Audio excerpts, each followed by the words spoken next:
Hello guys, welcome back to my channel. இன்றைக்கி நம்ம என்ன சம்மரி பார்க்க போகிறோம் அப்படின்னா, தி எம்பரர் ஜோன்ஸ். இதை எழுதினவங்க யூஜின் ஓநீல். இவர் ஒரு அமெரிக்கன் ட்ராமாட்டிஸ்ட். இந்த ப்ளே ஃபர்ஸ்ட் எப்போ பெர்ஃபார்ம் பண்ணியிருக்கிறாங்க அப்படின்னா November 1, 1920 இன் ப்ரொவின்ஸ் டவுன் ப்ளே ஹவுஸ் அப்படின்னு சொல்லப்படுற நியூயார்க்கில் இருக்கிற ஒரு ப்ளே ஹவுஸில் தான் ஃபர்ஸ்ட் பெர்ஃபார்ம் பண்ணியிருக்கிறாங்க. இது ஒரு ட்ராஜிக் ப்ளே. செட்டிங் அப்படின்னு பார்க்கும்போது ஒரு ஃபிக்ஷனல் கரேபியன் ஐலாண்டில் நடக்கிற மாதிரி எழுதியிருப்பாங்க. இது இவரோட ஃபர்ஸ்ட் ப்ளே அண்ட் ஆல்சோ இதுக்கு புலிட்சர் ப்ரைஸும் இவருக்கு கிடச்சிருக்கு. ஓகே, கேரக்டர்ஸ் பார்த்துடலாம். ப்ரூட்டஸ் ஜோன்ஸ், இவர் தான் ப்ரொட்டகானிஸ்ட். தென் ஸ்மித்தர்ஸ் அப்படின்றவர் இவங்களுக்கு ஹெல்ப் பண்ணுறவர், ஜோன்ஸுக்கு ஹெல்ப் பண்ணுற ஒரு கேரக்டர். தென் லெம் அப்படின்றது அவங்க இருக்கிற அந்த பர்டிகுலர் கரேபியன் ஐலாண்டோட ஒரு சீஃபான ஒரு லீடர் மாதிரி இருப்பாங்க. தென் ஒரு ஓல்டு நேட்டிவ் விமன் இருப்பாங்க. ஜெஃப் அப்படின்றது ஜோன்ஸ் பாஸ்டில் ஒரு பர்சனை கொலை பண்ணியிருப்பார். அந்த பர்சன் பேர் தான் ஜெஃப். தென் ஆக்ஷனியர் அப்படின்ற ஒரு கேரக்டர், இவர் ஜோன்ஸோட ஹாலுசினேஷனில் வர்ற ஒரு ஃபிகர். ஓகேவா? ஸோ இவ்வளோ தான் இம்பார்ட்டண்ட் கேரக்டர்ஸ். ஓகே, சம்மரி பார்த்துடலாம். ப்ளே எப்படி ஸ்டார்ட் ஆகுது அப்படின்னா, இப்போ ஒரு ஃபிக்ஷனல் கரேபியன் ஐலாண்டில் எம்பரராக ஜோன்ஸ் இருக்கிறாரு. ஓகேவா? அது ஒரு சின்ன ஐலாண்ட் தான். அங்கே இருக்கிற மக்கள் எல்லாருமே ரொம்ப இன்னசென்ட்டாக இருப்பாங்க. யார் என்ன சொன்னாலும் நம்பக்கூடிய, சூப்பர் நேச்சுரல் எலமெண்ட்ஸ் மேலே ரொம்பவே நம்பிக்கை இருக்கக்கூடிய ரொம்ப இன்னசென்ட்டான பீப்புள். அவங்களுக்கு ஒரு எம்பரராக ஜோன்ஸ் அப்படின்றவர் இருப்பார். அவரோட ஒரு ஓல்டு நேட்டிவ் விமன் இருப்பாங்க. அண்ட் ஆல்சோ ஸ்மித்தர்ஸும் அவங்க கூட தான் இருப்பாங்க. ஸ்மித்தர்ஸ் ஒரு ஒயிட், ஆனால் ஜோன்ஸ் பிளாக். ஸோ ஸ்மித்தர்ஸ் என்ன தான் ஜோன்ஸோட இருந்தாலும் அவருக்கு எப்போவுமே ஜோன்ஸை பிடிக்காது. ஏன்னா அவர் ரொம்ப அக்ரெசிவாக நடந்துப்பார். அண்ட் ஆல்சோ அவர் ஒரு பிளாக் அப்படின்றதுனால பிளாக்கு கீழே நம்ம ஒர்க் பண்ணணுமா அப்படின்ற ஒரு ஈகோ இஷ்யூஸும் அவருக்கு இருக்கும். இப்போ என்ன நடக்குது அப்படின்னா, அந்த பேலஸில் இருந்த ஓல்டு நேட்டிவ் விமன் சீக்ரெட்டாக யாருக்கும் தெரியாமல் நைட்டாக இந்த பேலஸை விட்டு வெளியே போயிடலாம் அப்படின்னு சொல்லி பிளான் பண்ணிகிட்ருக்குறாங்க. அப்படி அவங்க சீக்ரெட்டாக யாருக்கும் தெரியாமல் ரொம்பவே ஃபியர்ஃபுல்லாக அங்கேருந்து போகிறத ஸ்மித்தர்ஸ் நோட் பண்ணிட்டாரு. நோட் பண்ண உடனே அவர் அந்த லேடியை பிடிச்சி என்னாச்சு, எதுக்காக நீங்கள் இங்கேருந்து போகிறீங்க அப்படின்னு சொல்லி இன்வெஸ்டிகேட் பண்ணும்போது அதுக்கு அந்த லேடி இந்த மாதிரி ஜோன்ஸுக்கு அகெயின்ஸ்டாக நேட்டிவ் பீப்புள் எல்லாரும் ஒரு பெரிய ரிபெலியனாக சேஞ்ச் ஆகிட்டாங்க. ஸோ அவரை கண்டிப்பாக அட்டாக் பண்ணுறதுக்கு வருவாங்க. அதுக்கு முன்னாடி நான் இங்கேருந்து போகலான் இருக்கேன் அப்படின்னு சொல்லிட்டு அந்த லேடி இங்கேருந்து கிளம்ப போவாங்க. ஸோ இவங்க ரெண்டு பேரும் மாற்றி மாற்றி ஷவுட் பண்ணிகிட்டு இருக்கிறது ஜோன்ஸுக்கு கேட்டுரும். ஸோ ஜோன்ஸ் எழுந்து வருவார். எழுந்து வரும்போதே அவர் நல்ல ஹெவியான ஒரு ட்ரெஸ் வியர் பண்ணியிருப்பார். டெக்கரேட்டிவான யூனிஃபார்ம் மாதிரி வியர் பண்ணியிருப்பார். அவர் ரொம்ப ஸ்லீப்பி ஃபேஸாக இருக்கிறதுனால இவர் உள்ளே வந்த உடனே யார் நிற்கிறான்றதை கவனிக்க மாட்டார். கோவமாக கேட்பார், யார் என்னோட தூக்கத்தை கலைச்சது, யார் என்னை எழுப்பி விட்டது அப்படின்னு கேட்ட உடனே ஸ்மித்தர்ஸ் என்ன நியூஸ்ன்னு சொல்ல வருவார். உடனே ஜோன்ஸ் என்ன பண்ணுவார் அப்படின்னா, அவரை ஸ்டாப் பண்ணிவிட்டு அவருக்குன்னு ஒரு சேர் இருக்கும் இல்லையா, அந்த த்ரானில் போய் உட்காந்துட்டு அவர் சொல்லுவார், நீ இப்போ சொல்லு அப்படின்னு டிமாண்ட் பண்ணுவார். உடனே ஸ்மித்தர்ஸ் சொல்ல ஆரம்பிப்பார். இது எல்லாமே ஸ்மித்தர்ஸுக்கு கொஞ்சம் இரிட்டேட் ஆகும். இவ்வளோ ப்ரைட் எதுக்கு, இவ்வளோ ஈகோயிஸ்டிக்காக ஒரு பர்சன் எதுக்கு இருக்கணும் அப்படின்னு சொல்லிட்டு அவர் கோவம் வரும். இப்போ அவர் அந்த பிளேஸில் உட்காந்துட்டு சொல்லுன்னு சொன்ன உடனே ஸ்மித்தர்ஸ் சர்க்காஸ்டிக்காக கேட்பார், உன்னோட கோட் எங்கே, உன்னோட சர்வன்ட்ஸ் எல்லாம் எங்கேன்னு தெரியுமா ஜோன்ஸ் அப்படின்னு சொல்லி கேட்ட உடனே ஜோன்ஸ் சொல்கிறாரு, அவங்க எல்லாரும் டவுனுக்கு போயிருப்பாங்க, ரம் எல்லாம் ட்ரிங்க்ஸ் பண்ணணும் இல்லையா, அதனால டவுனுக்கு போயிருப்பாங்க அப்படின்னு சொல்கிறாரு. இதை கேட்ட உடனே ஸ்மித்தர்ஸ் அவரை கிண்டல் பண்ணுற விதமாக, ஆமாம் ஜோன்ஸுக்கு ட்ரிங்க்ஸ் பண்ணுறது அவரோட பார்ட் ஆஃப் லைஃப் இல்லையா அப்படின்னு சொல்லிட்டு சர்க்காஸ்டிக்காக பேசுகிறாரு. இது கேட்ட உடனே ஜோன்ஸுக்கு கோவம் வருது.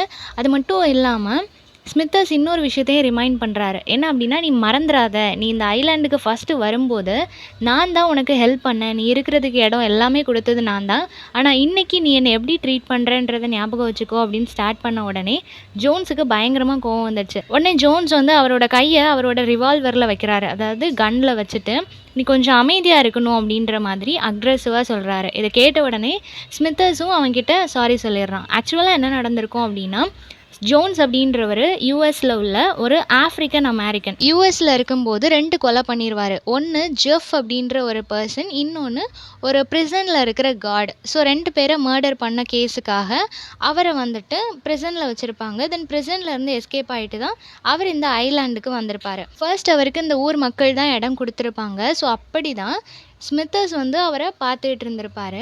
அப்போ அந்த குரூப்பை வந்து லீட் பண்ணிட்டு இருந்தது யாரு அப்படின்னா லெம் அப்படின்ற ஒரு பர்சன் இருப்பாரு. அவர் தான் இந்த குரூப்பை லீட் பண்ணிட்டு இருந்திருப்பாரு. இப்போ ஜோன்ஸ் வந்ததுக்கு அப்புறமா அவருக்கு கொஞ்சம் கொஞ்சமா தெரிய ஆரம்பிக்கும். இந்த மக்கள் எல்லாரும் ரொம்ப இன்னசென்ட் அப்படின்றது தெரிஞ்ச உடனே அவங்கள எல்லாத்தையும் ஏமாத்த ஆரம்பிப்பாரு. நிறைய சூப்பர் நேச்சுரல் எலமெண்ட் சொல்லி அவங்கள ஏமாத்த ஆரம்பிப்பாரு. ஸோ அவரோட பிஹேவியர் எல்லாம் ரொம்ப டாமினண்ட்டாக இருக்குது அப்படின்னு சொல்லிட்டு இந்த லாம்ஸ் அப்படின்றவர் ஒரு நாள் ஜோன்ஸை ஷூட் பண்ண ட்ரை பண்ணுவார். அப்படி அவர் ஷூட் பண்ண ட்ரை பண்ணும்போது மிஸ் ஆயிரும். ஸோ அதனால் ஜோன்ஸ் இறந்து போக மாட்டார். இதை பார்த்த உடனே ஜோன்ஸ் என்ன மாதிரி ஒரு ரூமரை ஸ்ப்ரெட் பண்ணிடுவார் அப்படின்னா, நான் ரொம்பவே பவர்ஃபுல்லான ஒரு பர்சன், என்னை யாராலையும் ஷூட் பண்ண முடியாது.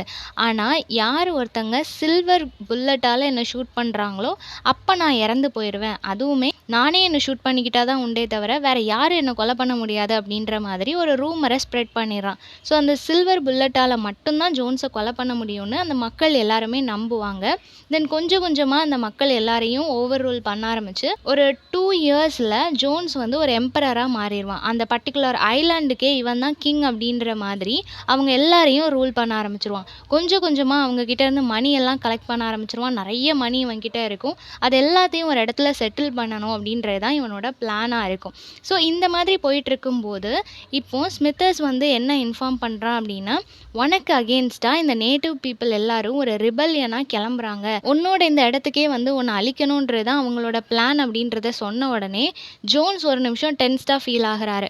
தென் அவர் கேஷுவலாக சொல்கிறாரு, சரி ஒன்றும் பிரச்சனை இல்லை, நானே ஆல்ரெடி என்ன பிளான் பண்ணியிருந்தேன் அப்படின்னா இந்த பணத்தெல்லாம் எடுத்துகிட்டு வேற எங்கேயாவது போயிடலாம் அப்படின்னு தான் பிளான் பண்ணியிருந்தேன்.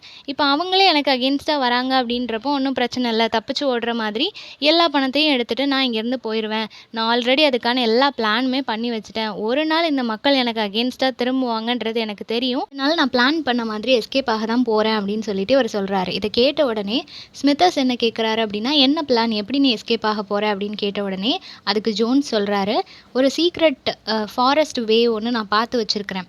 அங்கே நான் ஆல்ரெடி எப்படி போகணுன்னு சொல்லிட்டு அந்த பாத்தையும் நான் க்ரியேட் பண்ணியிருக்கிறேன். அதனால் அந்த ஃபாரஸ்ட் வழியாக ஷீஷோருக்கு நான் போயிடுவேன். அந்த ஐலாண்டில் இருந்து ஃப்ரெஞ்ச் ஷிப்பு ஒன்று என்னை பிக்கப் பண்ணிக்கும். நான் அங்கேருந்து வேற எங்கேயாவது இந்த மணியோட எஸ்கேப் ஆயிடுவேன் அப்படின்ற மாதிரி இவன் வந்து பிளானை சொல்லிட்டான். இவரும் கேட்டுட்டு சரி ஓகே நீ தப்பிச்சிரு அப்படின்னு சொல்லிட்டு ஓகேன்னு சொல்லிட்டாரு. இப்போது ஜோன்ஸ் வந்து இங்கேருந்து கிளம்பும்போது நிறைய மணி எடுத்துகிட்டு தென் ஒரு கன்னும் எடுத்திருக்கிறாரு. அந்த கன்னில் 6 புல்லட்ஸ் இருக்குது. அதில் ஒரு புல்லட் சில்வர் புல்லட். ஸோ இது எல்லாத்தையும் எடுத்துகிட்டு அவர் வந்து அந்த ஃபாரஸ்ட்டுக்குள்ளே ஒரு நைட் டைமில் கிளம்புறாரு. இவருக்கு அகேன்ஸ்டாக ஒரு பெரிய நேட்டிவ் பீப்புள் கேங்கு வந்துட்டு ஒரு ரிபல்லியன் மாதிரி இவரை தேடிட்டு வந்துட்டு இருக்கிறாங்க. அது நைட் டைம் இல்லையா, ஸோ இவர் வந்து ஃபாரஸ்ட்டில் போகும்போது ரொம்பவே இருட்டாக இருக்குது. ரொம்ப டார்க்காக இருந்த உடனே இவருக்கு அந்த பாத் எங்கே இருக்குன்றது தெரியல. இவர் ஆல்ரெடி என்ன பிளான் பண்ணியிருப்பாரு அப்படின்னா, அந்த வழி ஃபுல்லாக ஒயிட் ஸ்டோன் அங்கங்கே வச்சுருப்பாரு. ஸோ அதை ஃபாலோ பண்ணிட்டு தான் போகணுன்னு நினச்சிருப்பாரு. பட் அது ரொம்ப இருட்டாக இருக்கிறதுனால இவரால் அந்த ஒயிட் ஸ்டோனை வந்து கண்டுபிடிக்க முடியாது. அப்படியே கண்டுபிடிச்சாலும் அது இவர் வச்ச ஸ்டோன் மாதிரி இருக்காது. ஸோ என்ன செய்கிறதுன்னு சொல்லிட்டு ஒவ்வொரு இடமா அலைஞ்சிட்ருப்பாரு. அவர் வழியை தொலைச்சிட்டாரு அப்படின்றது அவருக்கு தெரிஞ்சிருச்சு. ஸோ ஒரு பாயிண்ட் ஆஃப் டைமில் சரி ஓகே அப்படின்னு சொல்லி ஒரு இடத்துல உட்கார்றாரு. அப்படி உட்காரும்போது இவரை சுற்றி நிறைய ஃபார்ம்லெஸ் ஃபிகர்ஸ் ஒரு உருவம் மாதிரி அவரை சுற்றி வருது. பட் அது எதுவுமே ப்ராப்பராக ஒரு ஹியூமன் மாதிரி இல்லை. ஒரு ஃபார்ம்லெஸ் ஃபிகர்ஸ் நிறைய வருது, ஷைனிங்கான ஐஸோட, பார்க்கவே ரொம்ப பயங்கரமாக இருக்குது. டார்க்காக ஹாரிஃபிக்காக இருந்த உடனே இவருக்கு பயமாக இருக்குது. ஸோ அதை வந்து எப்படியாவது விரட்டணும்னு சொல்லி ட்ரை பண்ணுறாரு. பட் விரட்டவே முடியலை. ரொம்ப அதோட ஸ்ட்ரகிள் பண்ணிகிட்டு இருக்கும்போது ஒரு பாயிண்ட் ஆஃப் டைமில் அவரோட கன் எடுத்து ஷூட் பண்ணிடுறாரு. ஷூட் பண்ண உடனே அது எல்லாம் மறைஞ்சு போயிடுச்சு. அப்போ தான் இவருக்கு புரிய வருது இது எல்லாமே இவரோட ஹாலுசினேஷன் அப்படின்றது. ஸோ ஒரு புல்லட் இப்போ போயிடுச்சா. நெக்ஸ்ட் இவர் வந்து அகெயின் நடந்து போயிட்டு இருக்கிறாரு. அப்படி போகும்போது ஜெஃப் வர்ற மாதிரி இவருக்கு ஃபீல் ஆகுது. ஜெஃப் அப்படின்றது யாருன்னா, யூஎஸில் இருக்கும்போது இவர் ஒரு டைஸ் கேம் விளையாண்டுருப்பாரு. அப்போ ஜோன்ஸ் தோற்று போகிற மாதிரி இருந்த உடனே ஆப்பனண்ட்டான ஜெஃப் அப்படின்றவரை இவர் கொலை பண்ணிடுவார். ஸோ அந்த ஒரு கேஸில் தான் இவர் வந்துட்டு ஜெயிலில் இருந்திருப்பார். ஸோ அந்த ஒரு பர்சன் இவர் முன்னாடி வந்த மாதிரி இருந்த உடனே அவர்கிட்ட இவர் பேச ட்ரை பண்ணுவார். ஜெஃப் நீ உயிரோட தான் இருக்கியா, நான் உன்னை கொலை பண்ணிட்டேன்னு நினச்சேனே, உனக்கு எதுவும் ஆகலையா அப்படின்னு சொல்லிட்டு ஜெஃப் கிட்ட பேச ட்ரை பண்ணிட்டே இருப்பார். பட் ஜெஃப் வந்து எந்த ரிப்ளையும் கொடுக்க மாட்டார். குனிஞ்ச மாதிரியே உட்காந்துருப்பார். ஸோ ரொம்ப நேரமாக ட்ரை பண்ணி அவர் பேசவே இல்லைன்னதுக்கப்புறம் தான் இவருக்கு புரிய வரும் அவருமே ரியலான மேன் இல்லை அப்படின்னு சொல்லிட்டு. தென் அவரை ஷூட் பண்ண உடனே அவரும் அங்கேருந்து மறைஞ்சு போயிடுவார். அதுக்கப்புறம் அகெயின் நடந்து போயிட்டுருப்பாரு. தென் அகெயின் ஒரு ஹாலுசினேஷன் அவருக்கு வருது. அது என்ன அப்படின்னா, ஜோன்ஸ் வந்து பிரிசன்ல இருக்கும்போது அந்த பிரிசன் கார்ட் ஒருத்தரை ஷூட் பண்ணாரு இல்லையா? இவர் முன்னாடி அப்பியர் ஆகுற மாதிரி இவருக்கு ஃபீல் ஆகுது. அவர் வந்து நெறைய செட் ஆஃப் கிரிமினல்ஸோட அவர் நடந்து போயிட்டுருக்கிற மாதிரியும், அப்படி போயிட்டுருக்கிறவரு சடனா ஜோன்ஸ திரும்பி பார்க்குற மாதிரியும் அவருக்கு ஃபீல் ஆகுது. திரும்பி பார்த்துட்டு ஜோன்ஸ கூப்பிடுறாரு. "நீ எங்களோட வா" அப்படின்னு சொல்லிட்டு. ஜோன்ஸ் "நான் வரமாட்டேன்னு" சொல்றாரு. "நீ கண்டிப்பா வந்து தான் ஆகணும்" அப்படின்னு சொல்லி ஜோன்ஸ ஃபோர்ஸ் பண்ண உடனே ஜோன்ஸ் வந்து ஷூட் பண்ணிடுறாரு. ஸோ அப்படி ஷூட் பண்ணதுக்கப்புறம் அந்த கிரிமினல்ஸா இருக்கட்டும், அந்த பிரிசன் கார்டா இருக்கட்டும் எல்லாரும் மறைஞ்சு போயிட்டாங்க. ஸோ இவருக்கு வந்து நேரம் ஆக ஆக பயம் அதிகமாயிட்டே இருக்கு. ஏன்னா நெறைய ஹாலுசினேஷன் வருது. நெறைய பேர் அவர ஃபாலோ பண்ற மாதிரி ஃபீல் ஆகுது. ஒவ்வொரு இடம் அவரு போகும்போதும், அந்த மக்கள் இவர ஃபாலோ பண்ற மாதிரியும் தெரியுது. ஏன் அப்டின்னா, அந்த ரிபெலியன் அந்த கேங் வந்து என்ன பண்ணுவாங்கன்னா, நெறைய ட்ரம் பீட் பண்ணிட்டே வருவாங்க. ஸோ இவர் கொஞ்சம் தூரம் போக போக அந்த ட்ரம் பீட் வந்து இவர் பக்கத்துல கேட்குற மாதிரி இவருக்கு ஃபீல் ஆகும். அந்த மக்களுக்கும் தெரியும், இந்த ஊர விட்டு போணும் அப்டின்னா, இந்த ஃபாரஸ்ட் மட்டும் தான் ஒரே வழி. இந்த வழியில தான் அவன் போயிருக்கணும் அப்டின்னு சொல்லிட்டு, அவங்களும் இந்த ஃபாரஸ்ட் வழியா தான் அவன தேடி வந்துட்டுருப்பாங்க. இப்போ ஒரு வழியா அவனுக்கு எங்கேயுமே பாதை கிடைக்கல. இந்த ஹாலுசினேஷன் வேற ஜாஸ்தியா இருக்கேன்னு சொல்லிட்டு ஒரு இடத்துல உட்கார்றாரு. அப்படி உட்காரும்போது ஒரு பிளாக் மாதிரி ஒரு பெர்சன் இருக்கிறாரு. அவரு யாரு அப்படின்னா, தி பிளான்டர். அந்த பிளான்டர் அப்படின்றது ஸ்லேவ்ஸ் எல்லாத்தையும் சேல் பண்றவரு. யாராவது ஒரு ஓனருக்கு சேல் பண்ற ஒரு பெர்சன், ஏஜென்ட் மாதிரி. ஸோ அவரு கூட நெறைய ஸ்லேவ்ஸ் இருக்கிறாங்க. அதுல தான் ஜோன்ஸும் உட்கார்ந்திருக்கிறாரு. அந்த பிளான்டர் அப்படின்றவரு அதுல இருக்கிற ஒரு ஓனர் கிட்ட கேட்குறாரு, "உங்களுக்கு எந்த ஸ்லேவ் வேணும்?" அப்படின்றது கேட்ட உடனே, அவர் வந்து ஜோன்ஸ செலக்ட் பண்ணிட்டு, "நான் ஜோன்ஸ தான் கூட்டிட்டு போக போறேன்" அப்படின்னு சொல்றாரு. ஜோன்ஸ் வந்து, "நான் ஸ்லேவ் கிடையாது. நான் எம்பரர். என்னலாம் கூட்டிட்டு போ முடியாது" அப்படின்னு சொல்லி கத்துறாரு. பட் கேட்காம பிளான்டர் வந்து, "ஜோன்ஸ் நீ அவங்களோட போய் தான் ஆகணும்" அப்படின்னு சொல்லி சண்டை போடுறாரு. தென் எல்லாரும் ரொம்ப சண்டை போட்டதுக்கப்புறம் ஒரு பாயிண்ட் ஆஃப் டைம்ல ஜோன்ஸ் அகெயின் அந்த கன் எடுத்து ஷூட் பண்ணிடுறாரு. ஸோ இப்போ எல்லாருமே மறைஞ்சு போயிட்டாங்க. ஸோ இந்த ஹாலுசினேஷனும் அப்புறம் மறைஞ்சு போச்சு. தென் அகெயின் அவர் கொஞ்சம் தூரம் நடந்து போறாரு. இப்போ அவரோட லாஸ்ட் ஹாலுசினேஷன். இப்போ என்ன வருது அப்படின்னா, ஒரு விட்ச் டாக்டர் ஒருத்தங்க வராங்க. நெறைய ஆஃப்ரிக்கன் வாரியர்ஸும் அங்க இருக்கிற மாதிரி ஃபீல் ஆகுது. ஸோ இவங்க எல்லாருமே என்ன பண்றாங்க அப்படின்னா, ஒரு ஆஃப்ரிக்கன் ரிச்சுவல்ஸ கண்டக்ட் பண்ற மாதிரி. அப்படி பண்ணும்போது அந்த விட்ச் டாக்டர் என்ன சொல்றாங்க அப்படின்னா, "இதுல நாங்க ஜோன்ஸ தான் சாக்ரிஃபைஸ் பண்ண போறோம் எங்களோட காடுக்கு" அப்படின்னு சொல்றாங்க. இத கேட்ட உடனே ஜோன்ஸ்க்கு ரொம்பவே பயமாயிருது. "என்ன எதுக்காக நீங்க சாக்ரிஃபைஸ் பண்ணணும்?" அப்படின்னோடனே, "இது எங்களோட ரிச்சுவல். நான் உங்கள தான் சாக்ரிஃபைஸ் பண்ண போறோம்" அப்படின்னு சொல்லிட்டு எல்லாரும் ஒரு டான்ஸ் மாதிரி ஆடுறாங்க. அவங்க ரிச்சுவல்ஸ் எல்லாத்தையும் அப்படி பெர்ஃபார்ம் பண்ணி காட்டுறாங்க.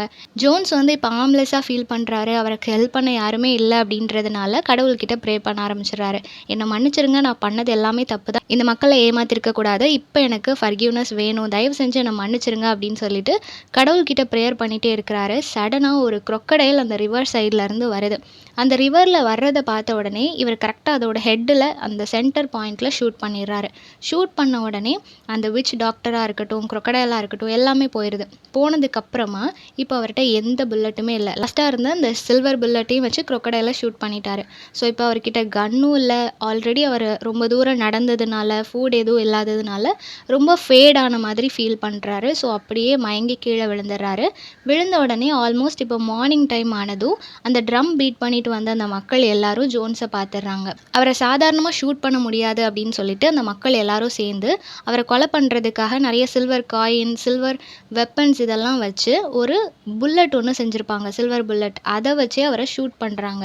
அவன கொலை பண்ணதுக்கு அப்புறமா தான் எல்லாருக்கும், சரி நம்ம கரெக்ட்டா சில்வர் புல்லட்டால ஷூட் பண்ணதுனால தான் அவன் இறந்து போயிட்டான் அப்படின்னு சொல்லி ரொம்பவே நம்புறாங்க. இப்போ லாம் இருக்கிறாரு இல்லையா? அந்த டீமோட சீஃப். அவர் வந்துட்டு ஸ்மித்தர்ஸ் கிட்ட இன்ஃபார்ம் பண்றாரு. இந்த மாதிரி நாங்க ஜோன்ஸ கொலை பண்ணிட்டோம் அப்படின்னு சொன்ன உடனே ஸ்மித்தர்ஸ் நம்பல. அவனெல்லாம் யாருமே கொலை பண்ண முடியாது அப்படின்னு சொல்லிட்டு ரொம்பவே ஸ்ட்ராங்கா சொல்றான். அவன் இவன்கிட்ட ஆர்கியூ பண்ணிட்டு இருக்கிற அந்த டைம்ல அந்த மக்கள் எல்லாரும் சேர்ந்து அவரோட பாடிய அந்த ஃபாரஸ்ட்ல இருந்து எடுத்துட்டு வராங்க. இத பார்த்த உடனே ஸ்மித்தர்ஸுக்குமே ஹாப்பியா தான் இருக்கு. அவருமே சர்காஸ்டிக்கா ஜோன்ஸ் கிட்ட போயிட்டு, "எவ்வளோ பேசுவ? இப்ப எழுந்து நான் தான் எம்பரர்ன்னு சொல்லு பார்ப்போம்" அப்படின்னு சொல்லிட்டு அவருமே கிண்டலா கேட்குறாரு. ஏன்னா அவனோட பிஹேவியர் இவருக்கும் பிடிக்கல தானே. ஸோ எல்லாருமே ரொம்ப ஹாப்பியா அவன வந்து தூக்கிட்டு போறாங்க. இதோட இந்த ப்ளே வந்து முடியுது.